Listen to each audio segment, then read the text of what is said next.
네, 안녕하세요. 네, 반갑습니다. 제 이름은 서창교고요. 어떤 친구가 마지막을 장식할지 궁금했죠. 6번까지 따라오면서 좀 힘들 텐데 여러분들 집에 가고 싶죠? 조금 참으세요. 공부가 된 다음에 합격하고 집으로 돌아가시기 바랍니다. 지금 가면 추방당해요. 아마 여러분 행정법은 특히 변시에서 아무래도 공법 영역이고, 그리고 또 뭐 헌법하고 행정법이 공법을 구성하고 있지만, 해마다 제가 느끼지만 관심이 가장 적은 과목 중에 하나가 행정법인 것 같더라고요. 그리고 한 10월 찬바람 불기 시작하면 이제 급해가지고 이제 행정법에 달려들고 막 이렇게 하고 있더라고요. 이게 사실 아시다시피 여러분들 이 행정법은 기타 6법을 총정리한 법이 행정법인 거 아실 거예요. 이 잡학이에요, 잡학. 짜집기 법학이라고요. 그러다 보니까 역사도 짧고 체계가 좀 안 잡혀 있는 과목 중에 하나예요. 그러니까 이 강사 입장에서도 강의 전달하는 게 그렇게 만만치가 않은 과목이고, 수험생 입장에서도 깔끔하게 정리하는 게 그렇게 용이하지 않는 그런 과목 중에 하나예요. 그래서 여러분이 이걸 대충대충 했다가 나중에 발목 잡힐 수도 있는 그런 과목이기 때문에 이번 계기를 통해서 행정법을 도대체 어떻게 공부하고, 그 다음 답안을 어떻게 써내려가고, 어떻게 하는 게 효율적인지 이번 기회에 좀 제대로 배우시기 바랍니다. 아시겠죠? 네, 저도 수험 생활할 때 이게 행정법이 좀 난감하더라고요. 처음 공부할 때. 근데 이제 윤곽이 잡히면 또 그만큼 쉬운 과목이 될 수도 있고 한 거니까 여러분 관심만 조금만 더 가져주신다면 아마 편하게 정복할 수 있지 않을까 이런 생각이 듭니다. 자, 일단 그 모의고사 강평 들어가기 전에 그 사례를 어떻게 풀어가는지 간단하게 좀 정리해 드리고 이 문제를 풀어 나가도록 하겠습니다. 출발 잠시 한번 보실래요? 이 행정법은 아시다시피 여러분들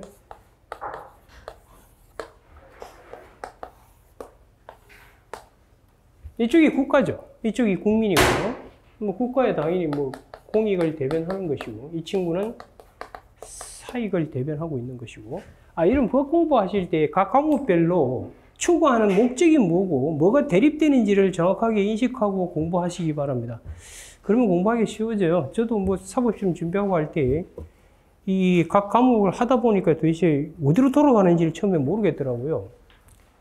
근데 추구하는 목적이 있어요. 그걸 아셔야 됩니다. 그 행정법은 이 공익과 사익을 조화시키려고 하고 있어요. 그래서 보통 행정법을 비교 형량의 법학이다. 쉽게 말해서 공익과 사익을 비교 형량하려고 항상 노력을 기울여요. 여러분 답안 쓰면서 비교 형량을 안 하고 답안을 마무리 지었다. 그럼 좀 문제가 있는 답안이 될 가능성이 높아요.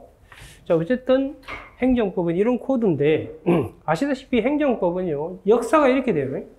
원래 그 인치의 시대에서 이렇게 법치로 바뀌면서 행정법이 나왔다는 것만 알면 행정법 공부가 쉬워져요.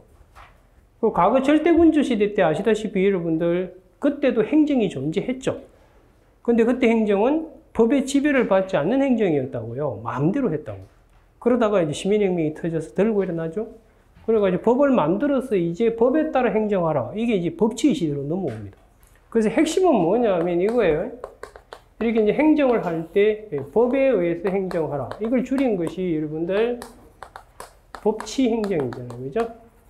이 법치 행정을 두 개로 쪼갠 게 뭐냐면 행정의 법률 적합성이고요. 행정의 법률 적합성이고, 그 다음 국민의 권리 구제입니다.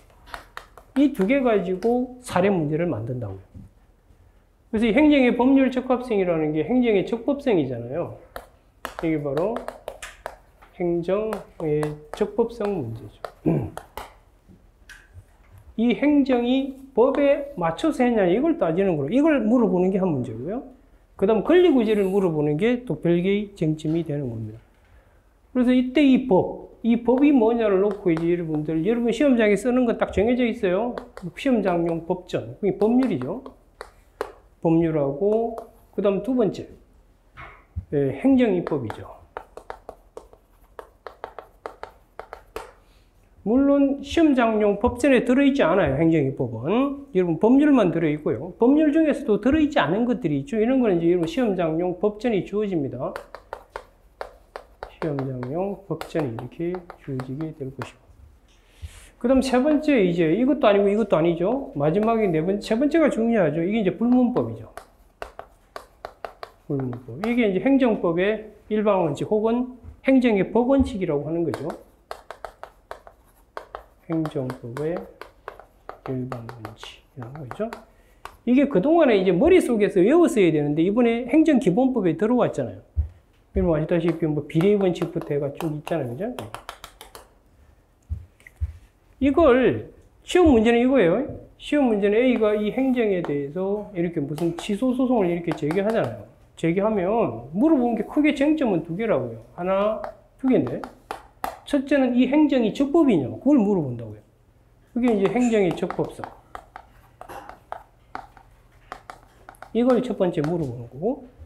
두 번째는 이게 적법이냐 아니냐를 따지는 게 본안이죠. 이게 이제 본안인데.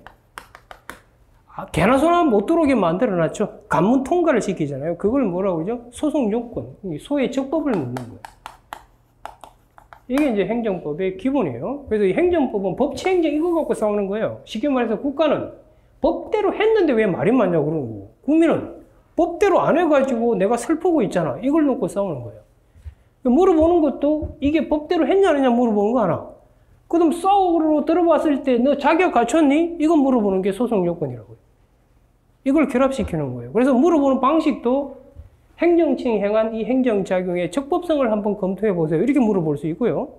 그 다음 A가 제기한 취소소송은 적법한가? 이렇게 물어볼 수도 있고요. 그건 이제 이거 묻는 거죠. 아니면 A는 이 행정작용에 대해서 취소소송 제기할 수 있는가? 이렇게 물어보는 거예요. 다 소위 적법을 묻는 문제죠. 근데 이걸 합쳐서 묻는 것도 있죠. 이걸 플러스 시켜가지고. 그걸 플러스 시켜 묻는 것이 인용 가능하냐? 이렇게 묻는 거예요. 그러니까 인용 가능성을 물을 때는 본안에서의 적법성도 따져야 되고요. 소송 요건도 갖췄는지 다 검토하셔야 되는 거예요. 그래서 물어보는 방식이 뭔지를 잘 보고 답을 쓰셔야 되는 거예요. 이것만 묻는지, 이것만 묻는지, 다 묻는지. 여러분 답안 보면요. 이거 구분 안 하고 신난다. 드디어 내가 아는 게 나왔다 이래가지고 다 쓰는 친구들이 있는데 내년에 다시 봐야 돼요. 알겠어요? 절대 그러면 안 되고 묻는 대로 답을 쓰도록 노력을 기울이시기 바랍니다. 아시겠어요? 자, 그 다음 그리고 이 행정이 적법이냐 아니냐를 이제 판단할 때 이 도구를 갖고 판단하는데 그걸 네 가지 각도에서 판단하잖아요. 다 배웠죠? 그게 바로 주내 절형이잖아요. 그게 이제 주체, 내용, 절차, 형식 이 네 가지 각도에서 여러분이 이 법성을 검토하죠. 그리고 이 내용은 다시 법률 유보하고 법률 우위. 그리고 이 법률 우위는 법에 위반하지 말았는데 법은 기본 구조가 어떻게 되어 있죠? 요건 플러스 효과 이렇게 구성되어 있잖아요. 그럼 이 요건이 충족돼야 뺨을 때리겠죠. 그럼 일단 요건이 충족되냐 안 되냐를 검토할 때 하나 시험에 나올 가능성이 있는 건 그건 이제 판단 여지가 되겠죠. 효과로 넘어오면 효과는 이제 기속일 수도 있고 재량일 수도 있겠죠. 여러분 시험은 거의 100%, 99.9%가 재량에서 나올 거예요. 기속일 때는 이 법대로 했냐 안 했냐만 따지면 되기 때문에 시험에 나올 이유가 없는 거고요. 재량일 때는 성문법 위반인가 아닌가를 가지고 판단할 수가 없어요. 그렇기 때문에 재량이라는 건 선택의 여지를 준 거잖아요. 그렇죠? 아무리 선택을 할 수 있더라도 일정한 한계 내에서 골라라는 거예요. 그래서 아무리 선택할 수 있더라도 너무 심한 선택 아니에요. 이게 비례원칙 위반이죠. 그런 선택 안 하기로 해놓고 왜 그러세요? 그게 신뢰보호 위반이잖아요. 아니 똑같은 사안인데 왜 나만 다른 선택을 하세요? 이게 이제 평등원칙이나 자기구속 원칙 위반이 되는 거잖아요. 그래서 이때 필요한 것이 이제 재량은 이건 성문법 갖고 판단하면 돼요. 이건 성문법 갖고 위법적법을 판단하면 되지만 재량은 성문법 갖고 안 된다니까요. 안 되기 때문에 이거는 불문 갖고 해야 된다고. 불문. 이게 바로 여러분이 자주 배우는 재량의 뭐다? 한계 부분이라고. 재량의 한계 혹은 뭐 남용 이런 것들이 이제 문제가 되는 거죠. 이것 때문에 흘러나오는 배우는 게 여러분들 비례원칙부터 이게 쭉 배우는 거잖아요. 이해가 되셨죠? 이 공식 갖고 계속 써먹게 되는 거예요. 이게 이제 기본이고, 이게 이 부분 판단할 때 써먹는 거고, 권리구제는요, 권리구제는 이렇게 하는 거죠. 시험 문제에 나올 수 있잖아요. 이 사안에서 A가 도모할 수 있는 권리구제에 대해서 한번 검토해보라. 그래 나오잖아요. 그러면 권리구제는 이렇게 하는 거예요.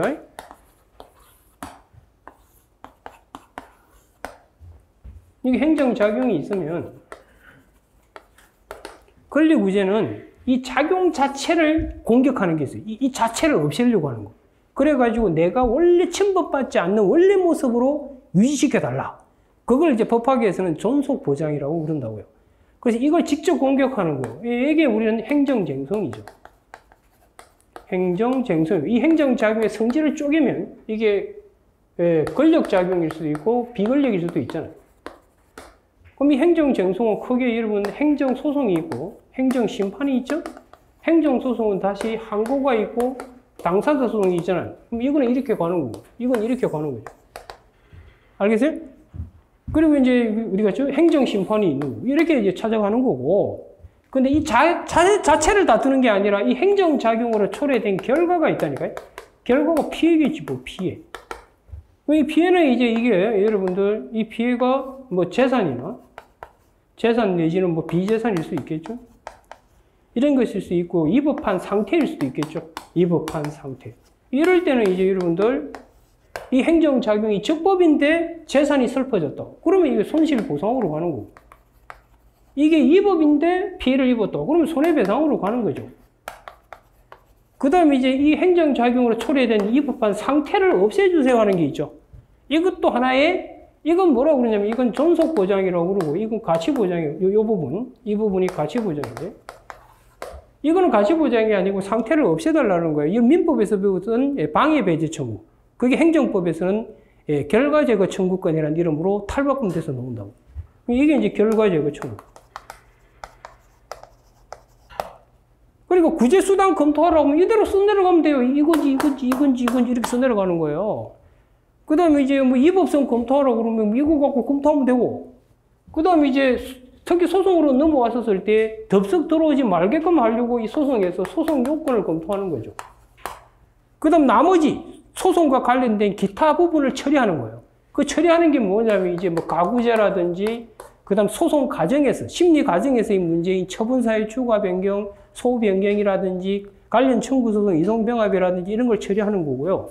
판결 방망이 두드리는 이유 부분이나 이제 판결 부분에 와서는 올해 여러분 시험에 나왔던 뭐 기판력이라든지 그다음 뭐 기속력 이런 것들을 논의하게 되는 겁니다. 이게 행정법 다예요. 여기까지는 국가 시각에서 쳐다본 거고 반대로 국민 시각에서 쳐다보는 게 있어요. 그게 오늘 여러분 모의고사에 출제했던 사인의 공법행위라고.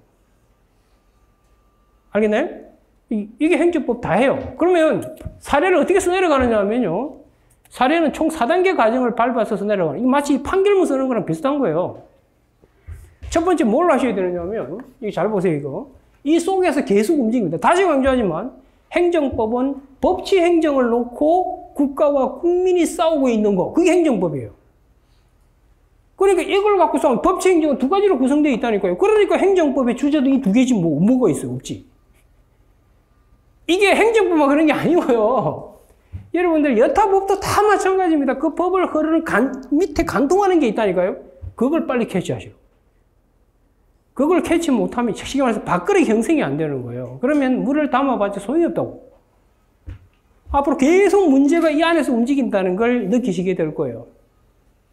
그걸 빨리 깨우치지 않으시면 계속 여러분 대충 뭐냐면 외워갖고 답 쓰고 하다 보면 그 한계를 못 넘어가요. 한계를 넘어야 합격을 할 거 아니에요.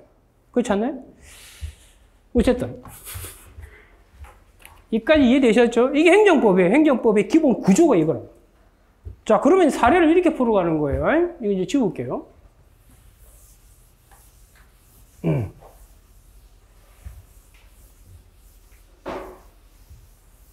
사례를 어떻게 푸느냐 하면 1단계. 1단계는 뭘 하셔야 되느냐면 설문이 주어져요. 여러분에게 구체적 분쟁이 주어지기. 이게 여러분 시험에서는 설문이라고 해요. 설문이 주어집니다. 이 설문에서 잘 보세요. 이 설문을 육가 원칙에 따라 행간편으로 칠하셔야 돼요. 제가 항상 강의할 때마다 이 문제를 딱 받으면 문제에서 누가, 누구에게, 언제, 무엇을 하고 있는가를 체크하셔요. 그 중에서도 가장 중요한 게 무엇을 하고 있냐. 무엇이 뭐냐면 그게 행정작용이에요. 이 설문에서 유가 원칙에 따라서 누가, 언제, 무엇을, 누구에게. 이게 확실히 파악이 되셔야 돼요. 그 중에 이 부분인데 이게 뭐냐면 이 행정작용의 법적 성질이에요. 이게 파악이 안 되면 행정법 다 못 쓴다니까요. 여러분 오늘 문제도 마찬가지잖아요. 설문에 있는 작용이 뭔지가 알아야 이게 사인의 공법 행위인지 아닌지를 그 다음 쓸 거 아니에요. 이게 특허인지 허가인지를 알아야 돼요. 그래서 이 법적 성질은 항상 두 가지가 문제가 돼요. 첫 번째가 뭐냐면 이 행정작용이 강학상 소속이 어딘지 밝혀내요. 강학상 소속이 밝혀져야 돼요. 이 강학상 소속이 뭐냐면 강의와 학문상 논의된다는 거죠. 실정법의 명칭과 관계없이 이게 허가인지, 특허인지, 인가인지, 사인의 공법행위인지, 학약인지 이게 빨리 규명이 돼요. 그게 규명이 안 되면 다 못 쓴다니까 뭘 쓰겠어요. 그 다음 쓸 말이 없지. 그래서 이 강학상 소속을 밝혀야 돼요. 이건요, 시험 문제에 별도로 출제되기도 하죠. 이 행정작용의 법적 성질을 검토하세요. 이렇게도 나온다고요. 그걸 떠나가지고도 그 다음 문제를 해결하기 위한 출발이 되는 거예요. 쉽게 말해서 이 소속이 행정행위냐 아니냐에 따라서 뭐와 또 연결되느냐면 소속 요건에 오면은 뭐와 연결되느냐면 대상 적격과 연결이 됩니다. 이게 처분성 문제와도 연결이 되는 거죠. 그 다음 두 번째 하셔야 될 게 뭐냐면 이게 기속이냐 재량이냐 이게 검토가 돼야 돼요. 아까 방금 보시다시피 위법성 판단 방법이 달라져 버립니다. 기속이냐 재량이냐에 따라. 그래서 이 기속 재량을 반드시 구분하셔야 돼요. 이건 위법성 판단도 달라지고요. 위법성 판단 구조가 바뀌고 부관의 가능성 이런 것들이 다 결정이 되는 거예요. 그래서 이 두 개가 항상 공식처럼 따라다니셔야 돼요.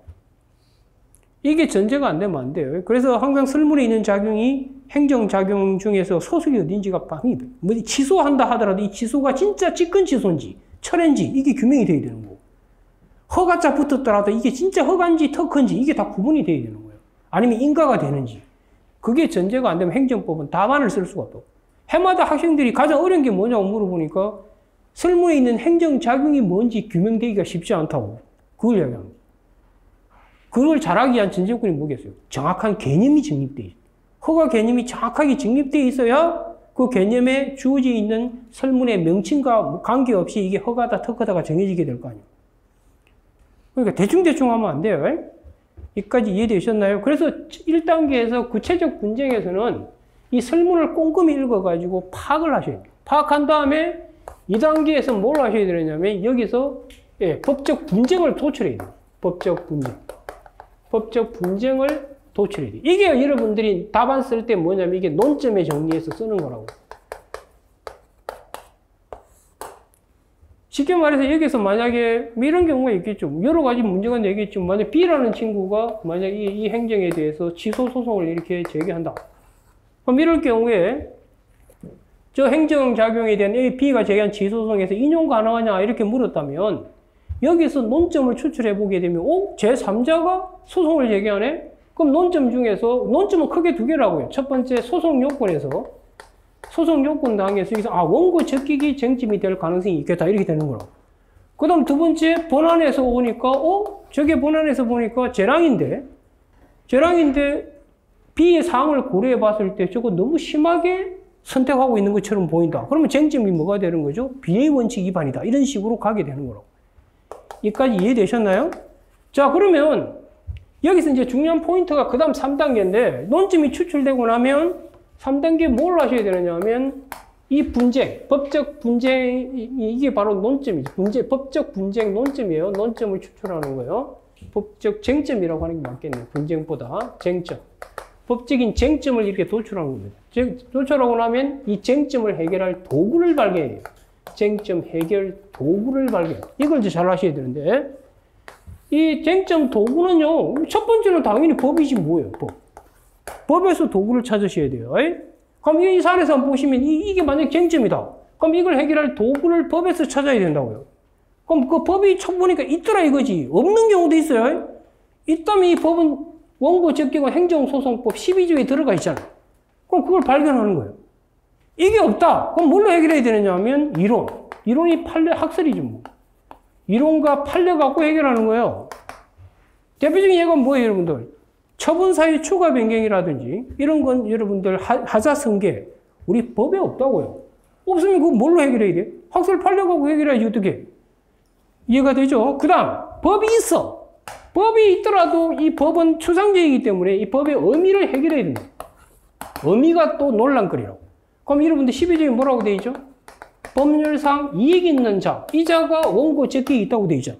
그럼 이게 뭘 뜻하는 거지? 이 의미를 놓고 다시 또 학설, 판례 검토하는 거예요. 이 검토가 최종 도구라고요.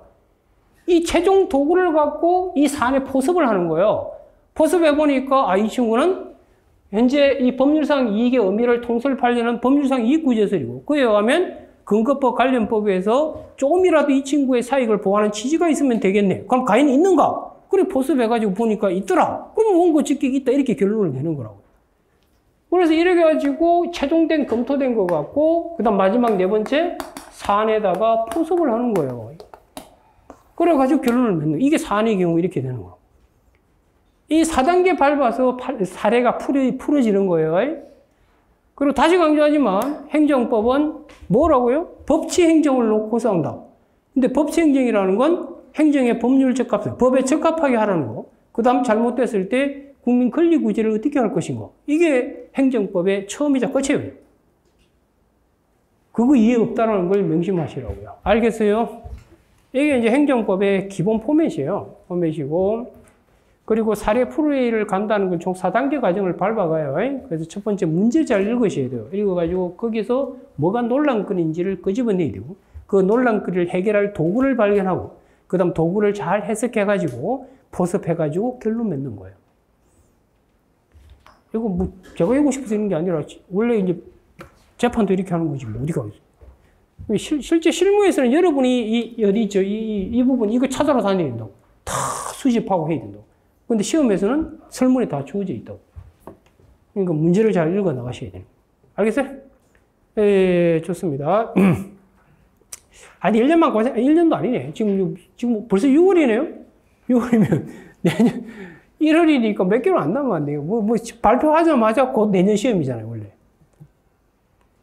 그 고득점 받을 생각하지 말고요. 딱 기본만 받아, 기본. 오케이? 실무 가서 잘하는 게 중요하지. 뭐 시험은 대충 통과하면 돼.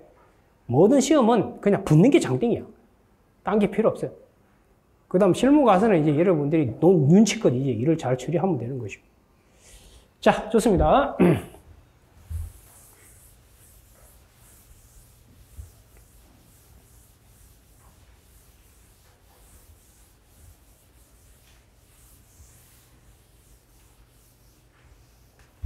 7번은 왜 이래 안 지워져? 응?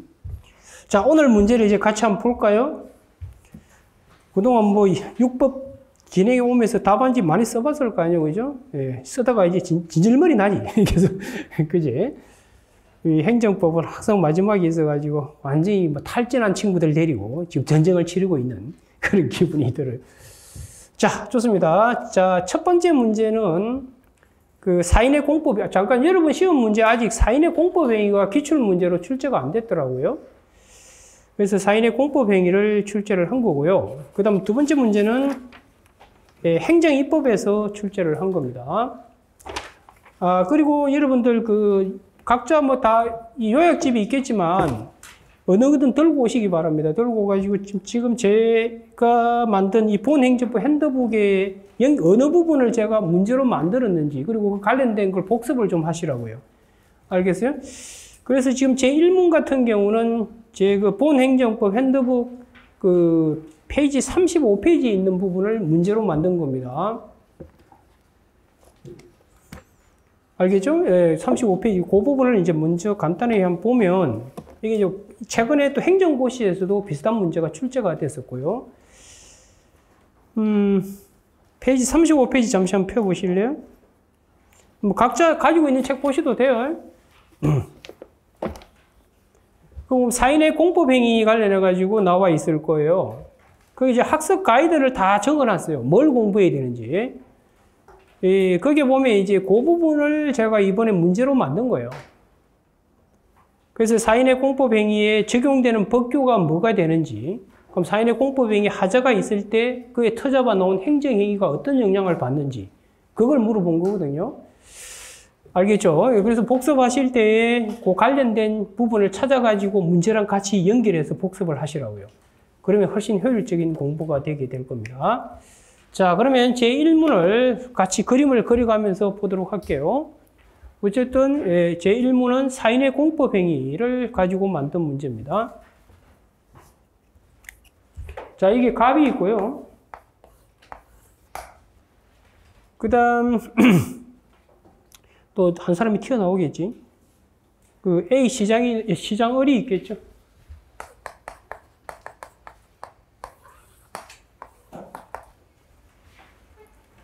시장을이 이제 이 견책 처분을 때렸겠죠, 처음에.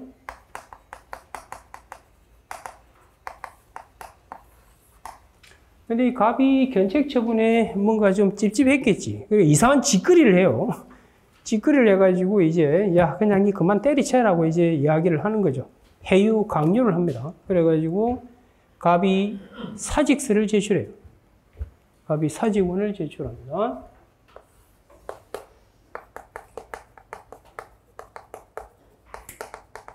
사직원 제출할 때 갑한테 뭐가 있었냐면은 해유 강요가 있었어요. 해유 강요가 있었어요. 그리고 거기 힌트가 주어져 있는 거 있죠. 자신의 의사에 반해가지고 사직원을 제출했다고 되어 있죠. 그럼 원래 이 친구의 진정한 마음은 그만두고 싶지 않은 거죠. 그런데도 그만두겠다 하면서 지금 사표를 제출한 거예요. 그렇죠? 거기서 이제 힌트가 나오는 거예요. 이게 이제 해유 강요, 이게 이제 강박의 문제가 빚어지겠죠. 그리고 이제 갑은 자신의 의사에 반하여 되어 있어요. 그죠? 자신 의사에 반하여. 이게 이제 비진이 의사 표시가 아닌가 이런 부분이 생길 수 있죠. 비진이 의사. 그리고 이제 강박 같은 경우 여러분 민법에서 배우시겠지만 어쨌든 지금 이 사인의 공법행위라면 사직원 제출이 사인의 공법행위라면 여기에 해유 강요 그 다음 자신 의사에 반해서 사직원 제출한 데 대한 의사표시 흥길이 있겠는가 이 부분이 이제 문제가 되는 거예요. 어쨌든 우리 판례에 의하면 강박은 뭐 저항할 수 없는 강박인지 그렇지 않은 경우 나머지 이렇게 나눠요. 이건요 이게 의사표시상에 있어서 이거는 마치 의사 무능력처럼 취급해버려요. 의사 무능력으로 봐가지고 이에 터잡은 사직원 제출하면 건 당연히 무효다 이렇게 보는 거예요. 그 다음 이제 비진의 의사표시 같은 경우 우리 판례에 의하면 비진의 의사표시 단서 규정이 있죠. 민법에서 배웠겠지만 뭐 거짓말 했더라도 그대로 효력이 생기지만 거짓말이라는 걸 상대방이 알거나 알 수 있었을 때는 그 효력은 무효죠. 효력이 안 생기잖아요. 근데 그걸 우리 판례는 적용 안 하죠. 사인의 공법행위에. 그래서 비진의 의사표시를 이걸 준용하지 않습니다. 그리고 이제 사직원 제출하니까 시장은 뭐 했겠죠? 이에 대해서 사표를 수리했겠죠. 면직 처분.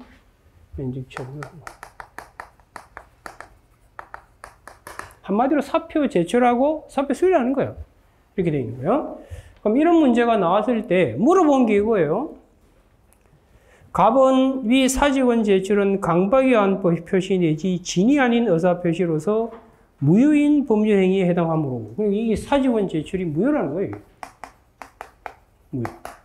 그럼 민법 논리로 따라가면 지금 정할 수 없는 강박 정도 되면 이거는 의사 무능력이 되고 이건 무효가 될 거예요. 그죠?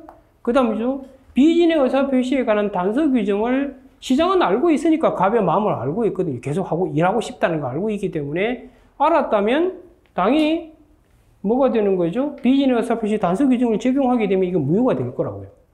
근데 우리 판례에 의하면 적용 안 되는 것으로 보기 때문에 판례에 의하면 이게 무효가 될 수가 없어요.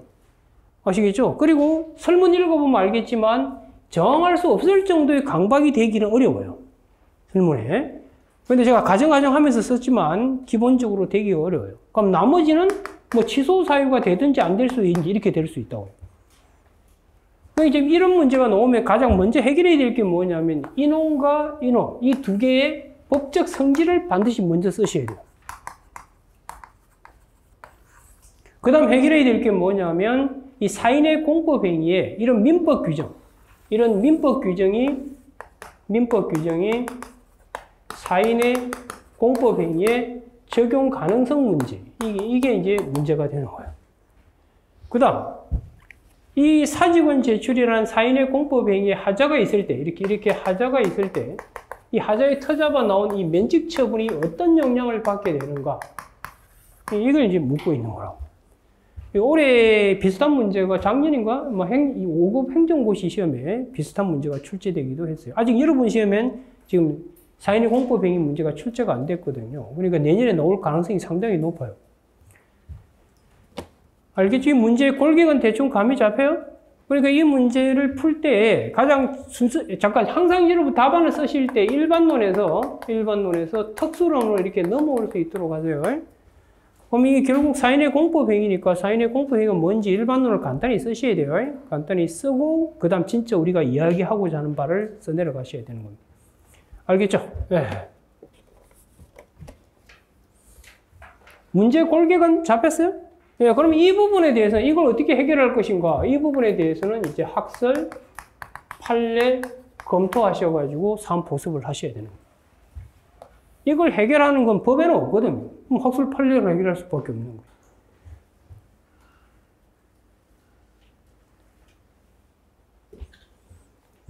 자, 그러면 이 문제를 풀 수 있는 기본은 다 된 겁니다. 그리고 복습하실 때 그 핸드북에 있는 그 35페이지, 그 쟁점 16번을 여러분이 곁들여서 복습을 하시기 바랍니다. 그럼 훨씬 더 효율적인 공부가 될 거예요. 그리고 제 핸드북에 보면 이 공부의 방향을 다 정해놨어요. 어떤 부분을 공부해야 되는지를 학습 가이드로. 그걸 잘 참고하셔가지고 공부를 하시기 바랍니다. 자, 그럼 문제를 같이 한번 볼게요. 자, 문제 골격은 파악이 되셨을 거고요. 자, 논점 정리하고, 목차를 먼저 한번 볼게요. 먼저 논점 정리가 있고, 두 번째 목차가 뭔지 보세요. 설문에 나와 있는 작용의 성질을 먼저 규명을 했잖아요. 그죠? 근데 여기서는 보통은 국가 쪽에서 하는 작용만 있지만, 이건 두 개가 있잖아요. 국민 쪽에서 하는 것도 있고, 국가 쪽에서 하는 것도 있잖아요. 그죠? 예, 이 부분은 국가 쪽에서 한 거고, 이 부분은 국민 쪽에서 한 거라고. 그래서 두 개가 존재하고 있는 거죠. 그걸 먼저 규명을 한 거예요. 그래서 로마제 2번에 사직원 제출, 의원면직 처분의 법적 성질이 뭐냐, 이걸 규명한 거고. 그 다음 이제 세 번째 부분은 결국 이 친구가 주장하는 게 뭐예요? 이 사직원 제출에 뭐가 있다는 거예요? 무효인 하자가 있다는 거잖아요. 무슨 이유로? 비진이다, 강박이다, 이걸 핑계대면서. 그러면 이건 사인의 공법행위지 사인의 사법행위가 아니잖아요. 그러면 사인의 공법행위도 공법행위니까 공법을 적용해야 돼요. 행정법을. 그런데 이런 걸 규율하는 행정법이 없어요. 없으니까 학자분들은 민법에 있는 걸 들고 오자 이런 논의를 하는 거예요. 알겠어요? 근데 들고 오더라도 그냥 다 들고 오는 게 아니라 상황 봐가면서 들고 오자는 거예요. 그럼 어떤 건 적용되고 어떤 건 적용 안 될 수도 있고 어떤 건 적용되더라도 변형해서 적용될 수도 있고 이런 일이 벌어지는 겁니다. 감이와 여기까지? 그래가지고 이게 어쨌든 하자가 있다고 만약에 가정이 된다면 그럼 그에 터잡아서 나온 면직 처분은 어떤 영향을 받을 수 있겠는가? 이건 중요한 학설 대립이 있잖아요. 그래서 이건 학설, 판례 검토하셔가지고 검토된 거 가지고 사안 보습을 하시면 되는 겁니다. 감이와 여기까지? 예, 좋습니다. 그래서 세 번째 목차에 보시면은 사직원 제출의 의사표시상의 하자가 인정이 돼야 지금 이 법이 있다는 게 밝혀지게 되니까 그 부분을 검토한 거고. 그리고 이제 마지막 목차에서 이 하자가 있다고 가정했을 때 그에 터잡아 나온 행정행위, 면직 처분은 행정행위니까요. 그 행정행위가 어떤 영향을 받게 되는가, 그에 대한 논의를 정리해 놓은 거라고요. 알겠어요? 그렇게 해서 결론 맺는 거라고. 자, 같이 한번 볼게요, 그러면. 자, 논점 정리한 거 한번 볼게요.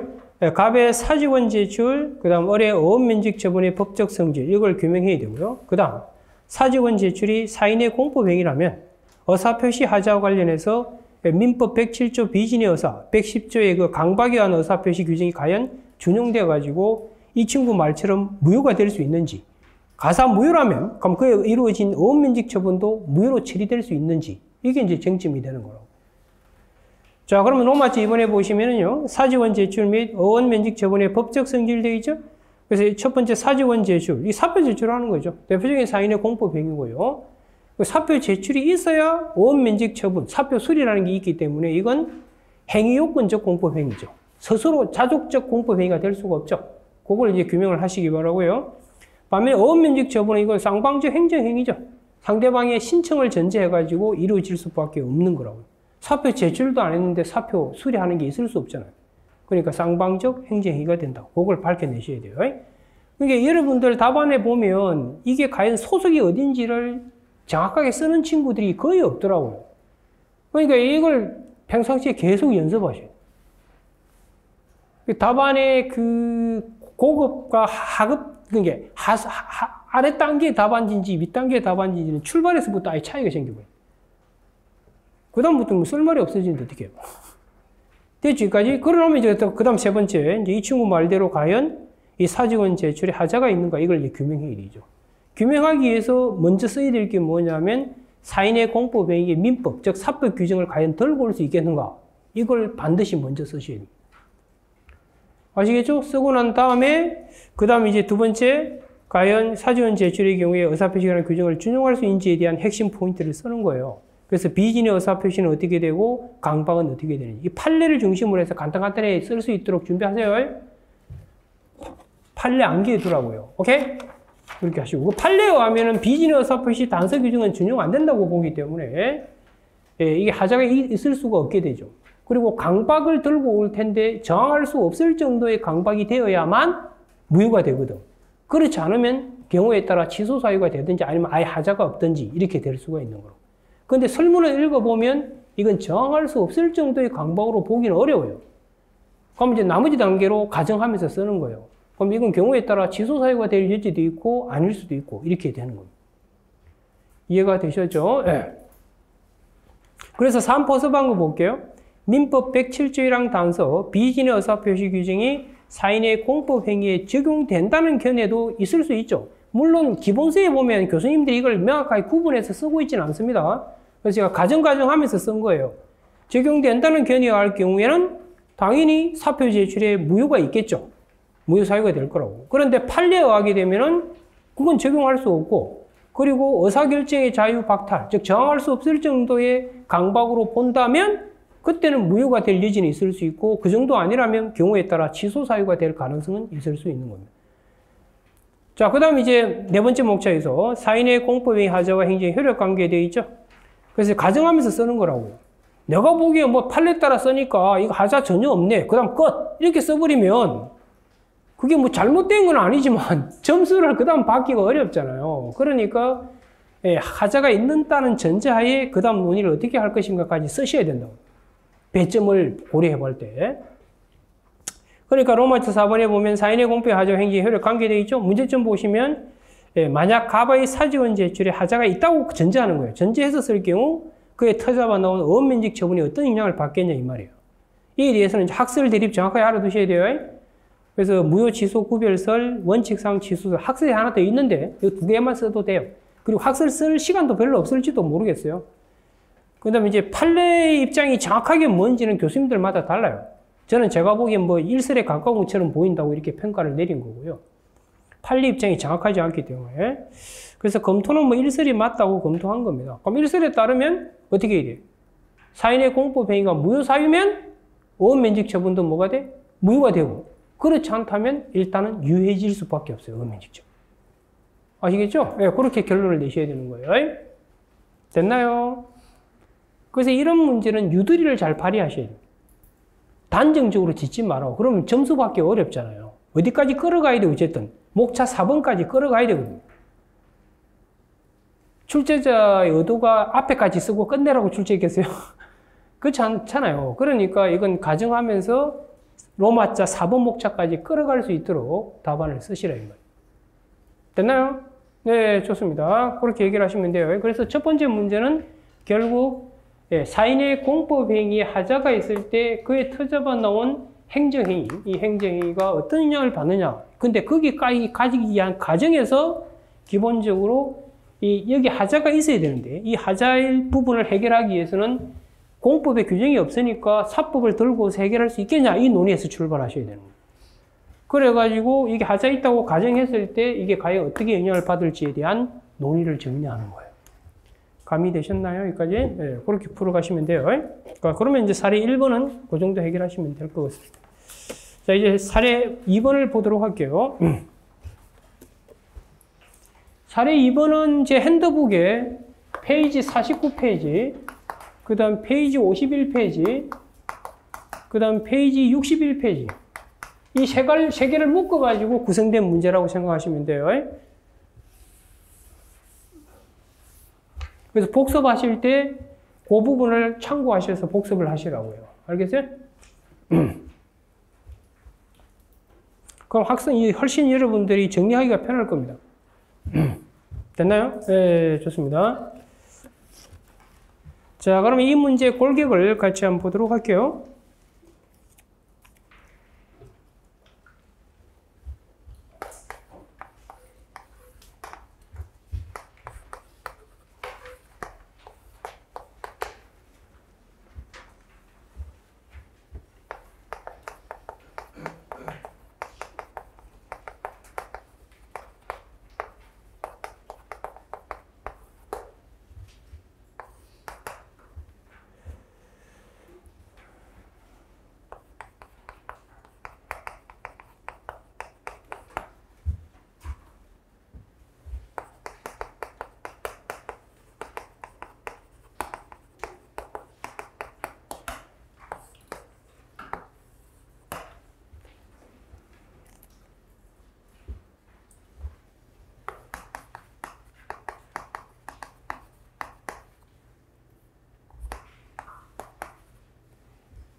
이 법 제목은 제가 좀 줄인 거예요. 그냥 공업법이라고 줄여놓은 거니까. 아니잖아, 이러지 말고요.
지금 문제 골격은 이거예요.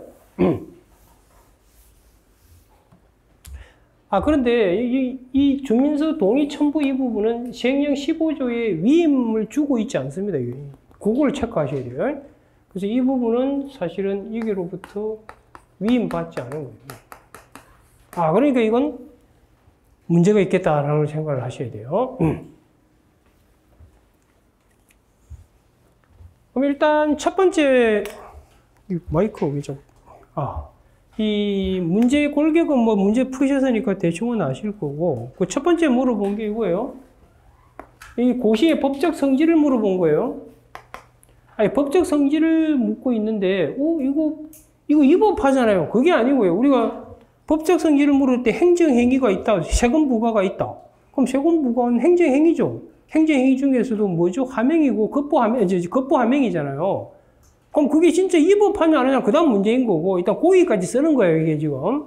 아시겠죠? 그럼 이건 딱 보면 아시겠지만 형식은 뭐예요? 행정규칙 형식이잖아요. 아, 잠깐. 형식이 법규명령 형식이냐, 형식이 행정규칙 형식이냐라는 건 이렇게 하시면 돼요. 그냥 대통령령, 그 다음 총리령, 부령. 이거 뺀 나머지는 다 그냥 행정규칙 형식이라고 이해하시면 돼요. 이건 우리는 보통 시행령이라고 그러잖아요. 시행령. 이건 시행규칙. 그 다음에 이제 이게 이런 형태가 바로 이제 법규명령 형식이라고. 형식. 그럼 나머지 형태는 그냥 행정규칙 형태다라고 이해를 하세요. 그러니까 이게 고시잖아요, 고시. 그러니까 이건 행정규칙 형태고요. 그 다음에 이제 이 고시 안에 담긴 내용을 보면 주민서 동의가 첨부 안 되면은 아예 뭘 못해요? 공장 설치를 못 하잖아요. 그러니까 이건 법규적 내용을 담고 있는 거라고. 그래요, 안 그래요? 그러니까 이게 그 유명한 행정규칙 형식의 법규명령. 줄여가지고 법령 보충규칙 혹은 법령 또 교수님들이 여러 가지 이름을 붙이더라고요. 법령 보충적 규칙 이렇게 또 쓰기도 하고 막 그래요. 그러니까 이게 결국은 이 문제 나올 때 덥석 그렇게 들어가지 마세요. 그건 아마추어들이 그렇게 쓰는 거고 이게 지금 고시잖아요. 그러니까 하나 배운 거 있을 거예요. 고시의 법적 성질은 케이스 바이 케이스다. 쉽게 말해서 고시에 담긴 내용물에 따라서 이게 행정규칙일 수도 있고 법규명령일 수도 있고 그 다음 뭐다? 처분, 즉 행정행위의 형태를 띌 수도 있다고요.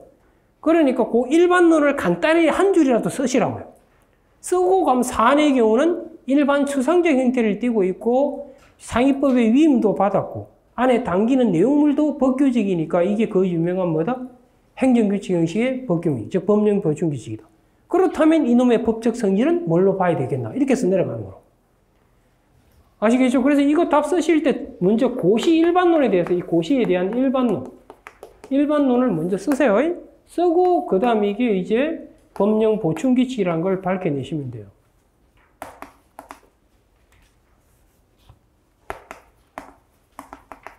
밝혀내고 이거 법적 성질을 이걸 법규명령으로 볼지 아니면 행정규칙으로 볼지 이게 문제가 되는 거예요. 법규명령 안에서도 당연히 이건 위임명령이죠. 위임명령 형태를 띠게 돼요. 이해가 되셨을까요? 여기까지 이렇게 해서 내려가는 거예요. 이게 이제 첫 번째 문제고 이제 두 번째 문제 같은 경우는 뭐냐면 이게서 결국은 우리는 판례도 그렇고 학자의 다수분도 법규명령으로 보잖아요. 그렇다면 두 번째 이 고시에 대한 사법적 통제를 물었잖아요. 그럼 결국 뭐에 대한 통제를 묻고 있는 거죠? 법규명령에 대한 사법적 통제를 묻는 거예요. 그럼 법규명령의 사법적 통제는 크게 두 개로 나누잖아요. 법원에 의한 통제와 그 다음 헌법재판소 이렇게 나누는 거예요. 그리고 법원에 의한 통제는 다시 구체적 규범 통제하고 그 다음 항고소송 이게 가능하냐 이 문제죠. 결국은 이건 될 것이고 이건 되게 어려울 것이고요. 그 다음 헌법재판소는 헌법소원이겠죠. 헌법소원도 되기가 어려워요. 집적성이 떨어질 수 있기 때문에. 이 매개해야만 영향을 받게 되거든요. 이걸 쓰는 거예요. 그 다음 거부처분의 위법성을 문제 삼고 있죠. 지금 이거 주민 동의서 첨부 안 했다는 이유로 거부한 거잖아요. 그러면 이 주민 동의서 없다는 이유로 거부하게 되는 근거 조항은 고시죠. 그럼 이 고시가 위법하다면 위법한 고시에서 터잡아 놓은 거부 처분도 뭐가 되는 거죠? 위법이 되죠. 그렇잖아요. 그러면 이게 고시가 위법인가를 따져보려니까 상위법에 위임도 없는 사항을 정해놨다고. 그러니까 이거 하자가 있는 거고 법규명령에 하자가 있으면 그건 무효밖에 없죠. 그러니까 무효인 법규명령에 터잡아 놓은 이 처분은 이건 중대 명백설에 따라가면 이건 이미 밝혀져 있는데도 했다는 이유가 아닌 이상은 명백하다고 보기 어렵기 때문에 이건 무효로 보기는 어렵고 무슨 사유? 취소 사유가 될 가능성이 높게 돼요. 이렇게 풀어 내려가는 거예요. 감이 잡혀요, 여기까지? 됐죠?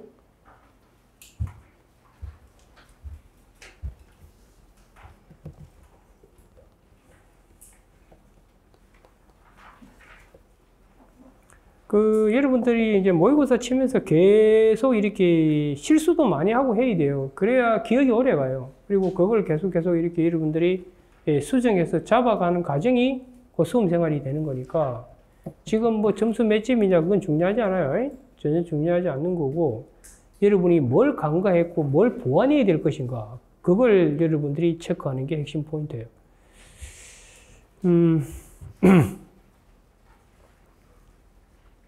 어쨌든 그래도 오늘은 그나마 이제 여러분들 이 문제에 대한 이제 첨삭을 오늘은 없죠. 월요일부터 되어 있는 걸로 알고 있는데 월요일부터 또 강행군이 되겠네요. 오전 강의, 오후 강의 또 여러분들 하고 또 오후 시간에 또 데이트를 해야 되잖아요. 그죠? 여러분 답안 보면 이제 감동의 도가니가 될 가능성이 높아요. 그러니까 전혀 그에 구애받지 말고 여러분의 꼬라지를 하나하나 체크해 가도록 하라고요. 그게 그 여러분 실력이 되는 거니까. 오케이? 자, 답안 한번 봅시다. 같이 어떻게 되어 있는지. 자, 문제 골기는 이제 파악이 되셨을 거고요. 그러니까 첫 번째부터 한번 풀어볼게요. 자, 그 산업통상자원부 장관 공업 입지기준 고시의 법적 성격을 한번 검토해 보라는 거죠. 그죠? 자, 논점 정리한 거 한번 볼게요. 산업통상자원부 장관의 공정입지고시가 일반 추상적 규율로서 상위법령 습관에 정된 법령 보충규칙으로서 과연 법규명령으로 볼 수 있겠는가? 이게 쟁점거리라는 거예요. 단정적으로 쓰면 안 돼요. 제가 생각하기엔 이런 것처럼 보인다고 운을 띄우는 거예요. 그래갖고 본문에서 논증을 하는 거라고. 내가 생각한 게 맞지? 이렇게 논증해 가는 거예요. 그래서 결론 맺고 이렇게 하는 거예요. 그러니까 논점 정리 단계에다가 결론 맺으면 안 돼요. 물론 답안 쓰는 방법이 있죠. 먼저 결론 내놓고 그 다음 쓱 내려가는 방법도 있습니다만 그렇지 않은 이상은 이렇게 쓰세요. 자, 그 다음 두 번째 목차에서 이제 공업입지기준고시의 법적 성질을 해놨죠. 그럼 이게 고시로 되어 있기 때문에 형식이 고시로 놓으면 먼저 고시 일반론에 대해서 간단히 쓸 수 있도록 하세요. 한두 줄이라도.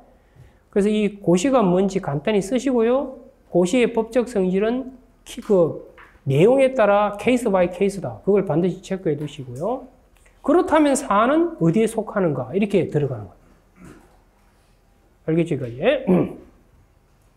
그래서 보니까 이건 위임도 받았고 일반 추상적이고 그러니까 이건 법령 보충규칙으로 보인다. 이렇게 해놓은 거예요.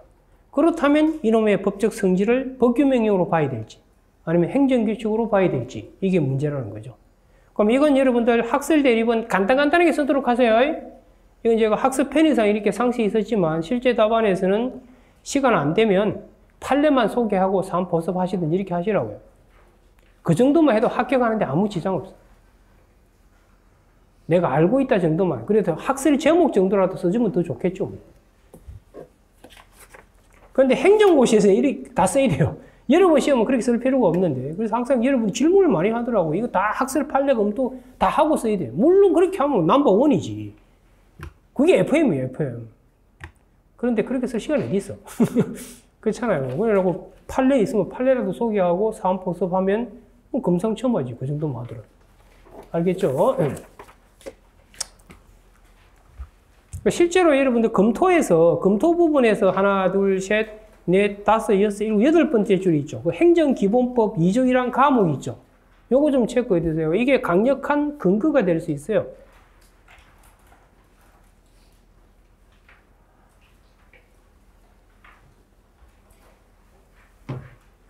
알겠죠? 예, 그렇게 해서 이제 결론을 맺은 겁니다. 그래서 결국 이건 법령 보충규칙으로서 예, 법규명령, 즉 위임명령이다. 이렇게 결론을 맺은 겁니다. 됐죠? 자, 그럼 두 번째 문제입니다.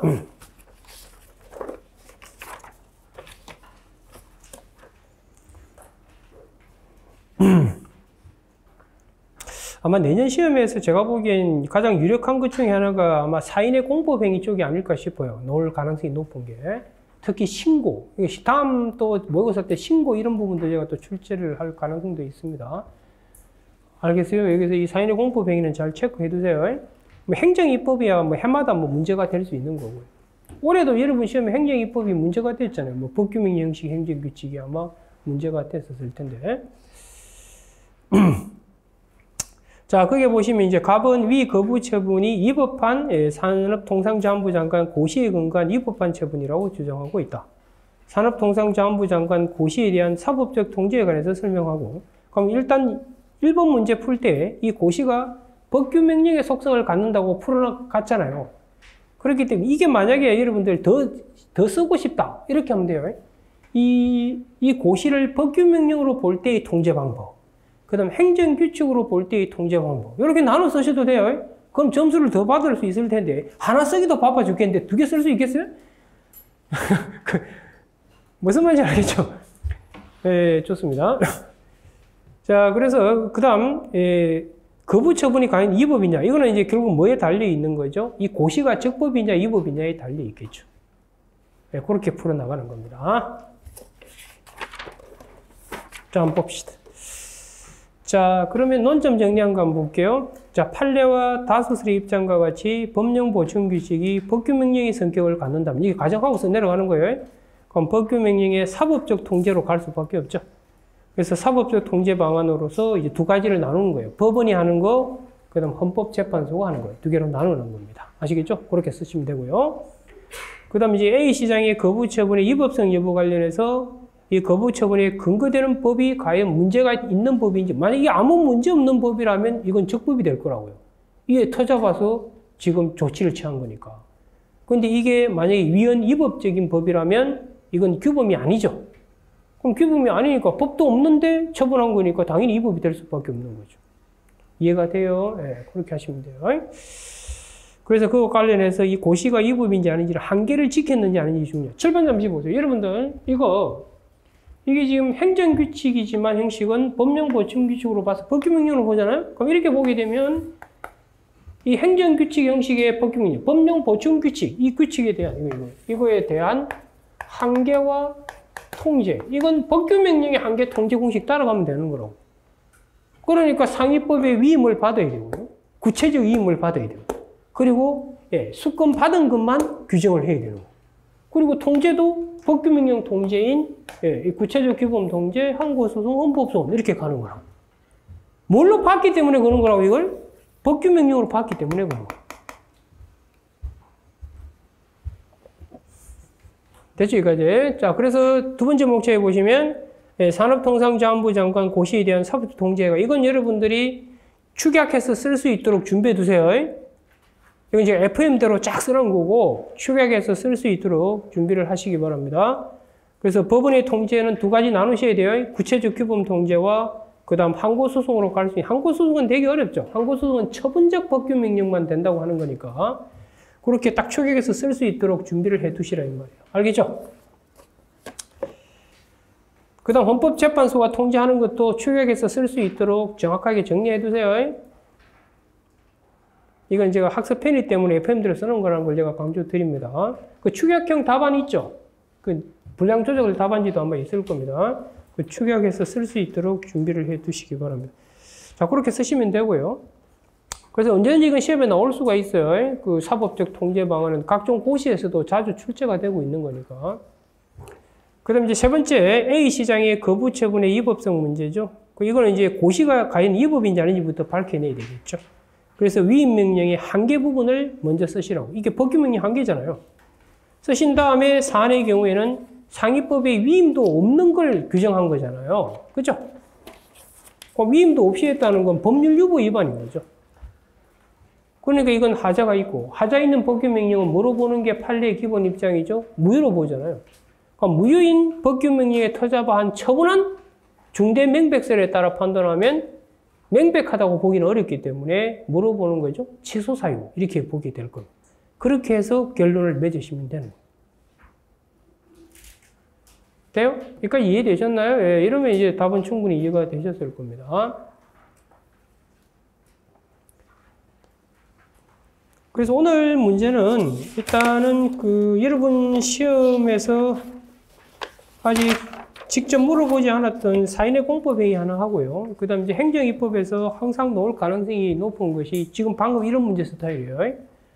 그러니까 법규명령에 대한 기본적인 성격이 뭔지를 일단 규명해야 돼요. 특히나 형식과 내용이 불일치하는 거. 여러분 형식과 내용이 불일치하는 대표적인 게 뭐뭐 있느냐 하면, 이게 이제 여러분들 이거 보시면 법규명령 형식의 행정규칙하고 그 다음 행정규칙 시의 법규명령하고 그 다음 처분적 법규명령. 이것도 형식은 법규명령인데 내용은 처분이라니까요. 이런 형식과 내용이 불일치하는 것들은 항상 시험에서 문제가 생기는 거예요. 아시겠죠? 예, 그런 것들을 항상 생각을 하셔야 됩니다. 형식, 내용이 불일치하는 것들은 알아두시라고. 그리고 이제 사인의 공법 행위에서는 여러분 신고를 잘 정리해 두셔야 돼요. 신고. 오늘은 신고 아닌 나머지만 일반론만 출제했습니다만 신고 부분은 출제 가능성이 항상 높은 부분이니까 잘 정리해 두시기 바라고요. 그 다음에 행정입법에서는 뭐니 해도 이제 형식과 내용이 불일치되는 이 부분하고 그 다음에 이제 법규명령으로 봤었을 때에 그에 대한 사법적 통제 이런 것들이 항상 시험에서 문제거리가 되고 있습니다. 하여튼 여러분들 힘드시겠지만 지금 아마 행정법까지 오면 거의 뭐 기진맥진 상태일 거예요, 지금. 그죠? 민사법 끝나고 나면, 이제 고향으로 가고 싶다 이런 생각이 들 거고, 형사법까지 하고 나면 내가 교도소 가는 거 아니야 이런 생각이 들 거고, 이제 공법 들어서 헌법 보면 헌법 두리뭉실하잖아요. 추상적인 헌법 듣고 있으면, 야, 아름답다 이러다가 이제 행정법 오면 이게 뭐야, 이거.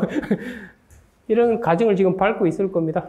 이 고비를 잘 넘기셔야 돼요. 넘기면 아마 이제 내년은 여러분들이 이제 주인공이 되고 나머지 친구들은 이제 여러분들을 아름답게 만들기 위해서 이제 보조 출연으로 아마 나오게 될 겁니다. 자, 오늘 강의는 여기까지 하도록 하고요. 이제 내일은 강의가 없죠. 강의가 없고 월요일부터는 이제 또 여러분들하고 데이트 시간도 있으니까 여러분들 얼굴도 아마 익힐 수 있지 않을까 싶어요. 자, 오늘 했던 내용들은 아까 다시 강조드리지만 핸드북에 있는 주제와 연결해가지고 복습을 하세요. 그러면 훨씬 효율적인 학습이 이루어지게 될 겁니다. 아시겠죠? 자, 주말 잘 보내시고요. 월요일 날 건강하게 다시 뵙도록 할게요. 수고했습니다. 네.